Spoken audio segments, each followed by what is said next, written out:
Βλέπω μεγάλες καθυστερήσεις. Έπρεπε οι βουλευτές όλοι της αριστεράς να σκέφτονται αριστερά, τον λαό κτλ. Όχι θεωρητικά. Δηλαδή, δόθηκε μια ευκαιρία τώρα να δημιουργηθεί κάτι το οποίο να έχει ένα πολύ καλό αποτέλεσμα. Τι ψάχνετε τώρα να δείτε? Η καρέκλα δεν είναι μάνα μου. Ο αρχηγός θα είναι ένας και θα κάνετε όλοι, θα ακολουθήσετε. Δεν γίνεται αλλιώς. Γιατί θα λογοδοτήσετε στο λαό. Προχωράει ένας, υπακούτε και προχωράτε. Πώς θα γίνει δηλαδή? Έχουμε 100 αρχηγούς, δεν γίνεται ρε παιδιά. Και σε μια οικογένεια ένας κάνει κομμάτι. Καλή δημοκρατία, αλλά άμα τι κάνουμε τη δημοκρατία πολύ ζυμωμένη και περίπλοκη, άστα να πάνε. Ακολουθείτε να προχωρήσει η κατάσταση, να επιτευχθεί ο στόχος, γιατί μετά όχι δεν θα βρίσκετε καρέκλες, κονιορτός.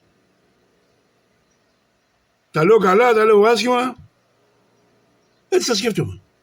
Σας αγαπάω, συγγνώμη.